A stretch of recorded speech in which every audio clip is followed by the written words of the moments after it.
دکتۆر عەدالەت عەبدوڵڵا مامۆستای زانکۆ میوانی ستۆدیۆی هەشتا. کاک دکتۆر زۆر بەخێر بێت. زۆر سپاس. ترامپ لە ناوچەکەیە یەک دنیا ڕێککەوتنی زەبەلاحی کردووە، کۆمەڵێک پارەی زەخم تیارێکی لەولاوە بە هەدیە وەرگرتووە لەگەڵ ئەحمەد شەرعا کۆ بۆتەوانێ. ئەمانە چیمان پێ ئەڵێن؟ بەڵێ بێگومان پێش هەر شتێک ئەتوانین بڵێن ئەمە گەڕانەوەیەکی چاوەڕوانکراوی هەژمونێکی پاشەکشەکردووی ئەمریکایە لە ماوەی چەند ساڵی ڕابردووە و گەڕانەوەی هەژمونێکی بەهێزی ئەم زلهێزەیە بۆ ناوچەی ڕۆژهەڵاتی ناوەڕاست. و ڕاستە بێ بن ئەمڕۆ کە چاودێری هەواڵایەک لە دوایەکەکانی ئەم گەشتە دیبلۆماسی ئەمریکا و سەرۆکی ئەمریکا کە ترامپە ئەم کردێنانی کۆمەڵێک دەرەنجامی تراژیدی جەنگی غەزە و لە هەمان کاک دەرەنجامی کۆمیدی جەنگی غەزەم هاتەوە پێچاو. دەرەنجامە تراژیدیەکانەوەیە کە بەداخەوە ینی جەنگی غەزە هەندێک جار ینی وتەزایەکی فەیلسوفێکی گەورەی وەکو مارکسێڵێ زۆر جار تونوتیژی مێژووە گۆڕێ. بەڵام من ئەڵێم مەرج نییە هەموو جارێ ئەوەی کە دەست پێشخەری ئەکا لە خستنەوەی تونوتیژیە گۆڕانکاریەکە لە قازانجی بێ. خەڵکی فەڵەستین و خەڵکی غەزە زەرمەندی گەورە بوون لەم جەنگەیە. ئەوەی کە قازانجەکەی ئەچنێتەوە ئەمریکیەکانن، ترامپە، ئیسرائیلە، ڕێکەوتنامەی ئەبراهامە کە جەنگی غەزە ڕایگرت بوو بەڵام بە هەموو هێزی خۆی ئەم جارە ئەگەڕێتەوە. نەکە گەڕێتەوە بەڵکو هێزێکی سەرەکی بەرهەڵسکاری هەموو جۆرە ئاساییکردنەوەیشی پەیوەندی لەگەڵ ئیسرائیلە کە بریتی بوو لە سووریای ئەسەد لە ناوچەکەیە کۆتایی هاتووە سووریایەکی لاوازی دەستەپاچەی قابڵ و قەدراوی پڕکێشەی ناوخۆیی ناچار بە ملکەچیە بەوەی کە بچێتە ناو ڕێکەوتنامە چووکە ئەمڕۆ کە پرسیارێکیان لێ کرد لە ترامپ بەڕوونەوەڕوانی وتی بەڵێ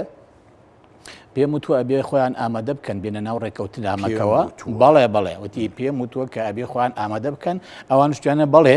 یعنی ئامادەین بەڵام کاری گرنگترمان لە پێشە بە ئەوانە بە خۆمان ڕێکخینەوە. واتە بە ڕوون و ڕەوانی کۆمەڵێک داواکاری گرنگی ئەمریکیەکان هەبوو سەبارەت بە دۆخی سووریا. خۆتان نەزان تابەن هاتنەکەی ترامپ بۆ ناوچەی ڕۆژهەڵاتی ناوەڕاست و بە دیاریکراوی بۆ سعودیەوە ئەمڕۆژ چۆتە قەتەر. یعنی کۆمەڵێک دۆسیە هەن، دۆسیەکە هەر مەسەلە سووریا نییە،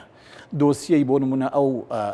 ڕێکەوتنەوە ئەو سەفەقاتە اقتصادی و تجاری ئەو پەیوەندیە هەشتا ساڵەیی نێوان ئەمریکا و سعودیە لەلایەک دووەم ئەو پەیوەندیە باشە گرنگە و استراتیژی و حیوەیە کە لە نێوان ئەمریکا وڵاتانی کەنداوە هەیە. کۆمەڵێک کەیس وڵاتانی کەندا و کۆمەڵێک لە وڵاتانی گرنگی ناوچەکە ناچار بە مامەڵەکردنێکی زۆر بەهێزەکەن لەگەڵ ئەمریکایەوە پشتبەستن بە ئەمریکا. بۆ نمونە لە ئێستا لە منتیقەکە ئێمە کەیسی غەزەمان هەیە، قەزیەی سوودانمان هەیە، چونکە ئێستا خەڵک ڕەنگە کەمتر هەتا میدیای عێراقیش خۆشمان لە کوردستان کەمتر فۆکەسە خەینە سەر ئەو دۆخەی کە لە سوودان هەیە، چونکە سوودان 12 ملیۆن خەڵکیایە ئاوارە بووە.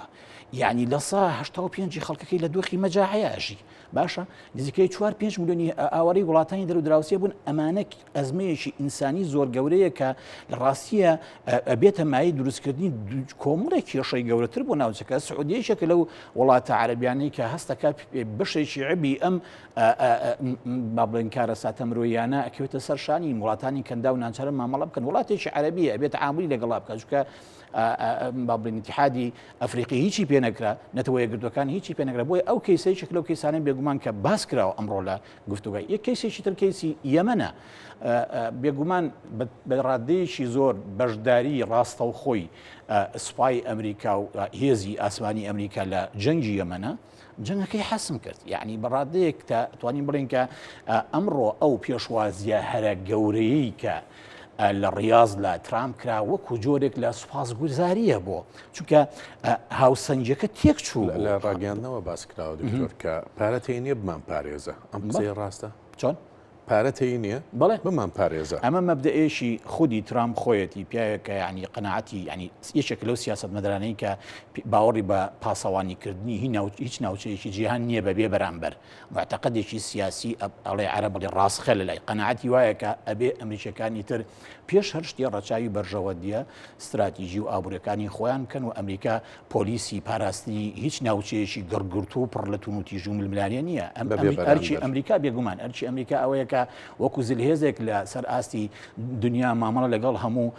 دۆسیە و هەموو قەزیەکە بکە بەڵام بەبێ بەرامبەر ئەمە ناکە ینی ئەگەر بوێ بیان پارێزێت ئەبێ دوژمنیەکە بێت ئێرانە ئێرانە یان لایەکی ترە بێژگە لە ئێران خۆی هەموو جارێک قسێک لەسەر مەسلەی پەیوەندی و ململانی نێوان ئەمریکا و ئێران هەیە تەسەور بکە تا ئەم ساتە وەختەی کە ئێمە قساکەین تەسەوراتی سیاسی ترامپ بۆ مامەڵەکردن لەگەڵ کۆماری ئیسلامی ئێرانە تەسەورێکی مزدەوەجە لێک کاتە لۆغەی تهدید و بەعیدەوە لە هەمان کاتە لۆغەی کرانەوە و تەجەنوبی شەڕ و خۆلادان لە جەنگ و تەنانەت هەندێک جار مخاتەبەکردنی گەلانی ئێران و کۆی ئێمە دۆستانین واتە بۆ بەفعلیش ترامپ جەنگی ناوێ بەڵام ترامپ لە ڕێگەی پیشاندانی جەنگەوە نمونەی جەنگی غەزەوە پامێکی هەیە بۆ هەموو گەلانی ناوچەی ڕۆژهەڵاتی ناوەڕاست بۆ هەموو حکومڕانانی ناوچەی ڕۆژهەڵاتی ناوەڕاست ئەوێ بڵێ چێ مۆدێلی چارەنووسی غەزەی ئەوێ با پێمان بڵێ کەواتە بۆ هێزەکانی ئەمریکا لە عێراقەوە بەرەو ڕۆژئاوای کوردستانە ڕۆن ئەم ڕۆژ لەگەڵ ئەحمەد شەرع باسی ئەوەی کردووە کە ئەبێتە ناو ئیتیفاقی ئیبراهیمیەوە بێگومان لە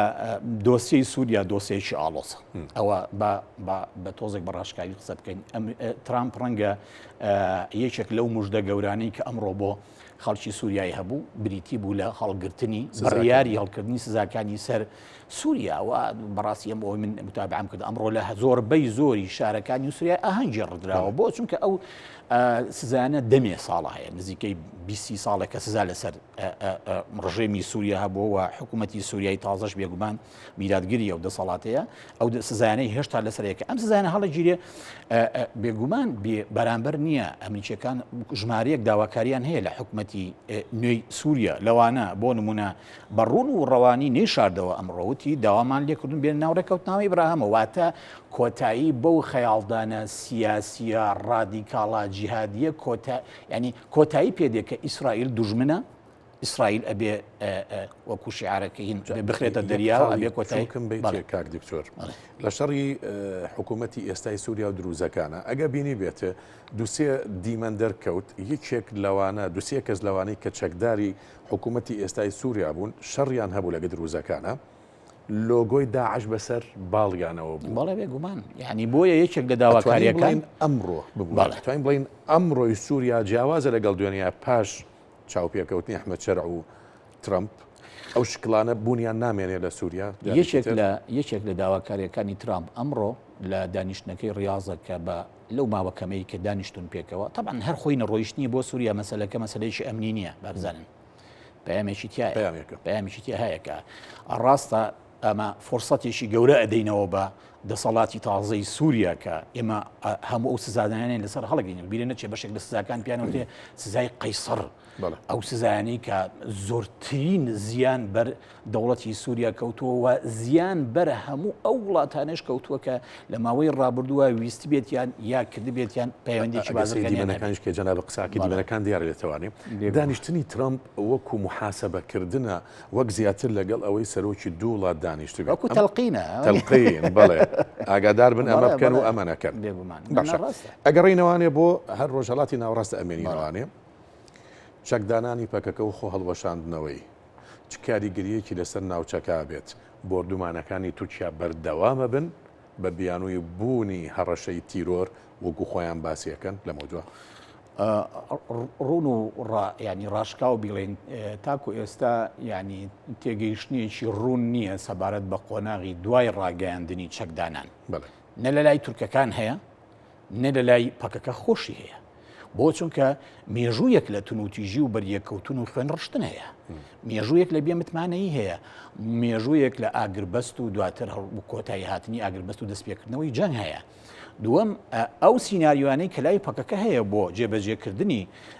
بڕیارەکەیان و ئەو سیناریۆنەی لای ئەنقەرە هەیە بۆ جێبەجێکردنی بڕیارەکە دوو سیناریۆی جیاوازن بەس ئەمڕۆ قەرارێکی بمڵکەوت بەڵام زیاتر وەڵامی ڕوون دەستکەوێت ڕۆیتەرز ئەڵێت خۆم خوێنمەوە ئێوارێ ڕەجەب طەیب ئەردۆغان وتوێتی دانانی قەیوم لە بری سەرۆکی شارەوانیەکان ڕووداوێکی یعنی زۆر گرنگە ئەگەر هاتوو پەکەکە خۆی هەڵوەشاندەوە و چەکیدانا جا ئەوە بەرامبەر بە چەکدانانە پێت وایە ئەوە ئەمە قسەکی ئەوە ڕێک ڕۆیتەرز بالضبط خۆشم خوێنمەوە بەڵام ئایا هەموو خەونی نەتەوەیەک لە باکووری کوردستانە بریتە لەوەی کە ئێمە بەرپرسی ئیداری شارەکانی خۆمان کورد بێ یان کورد نەبێ هەموو خەونی نەتەوەیەک لە باکووری کوردستان کورد دەکرێتەوە لە کۆمەڵێک ئیجراعاتی با بڵین غیر قانونی سیاسی ڕوونە کە لەلایەن تورکیاوە بەرامبەر سەرنجینیڕاکەوە ئەگەر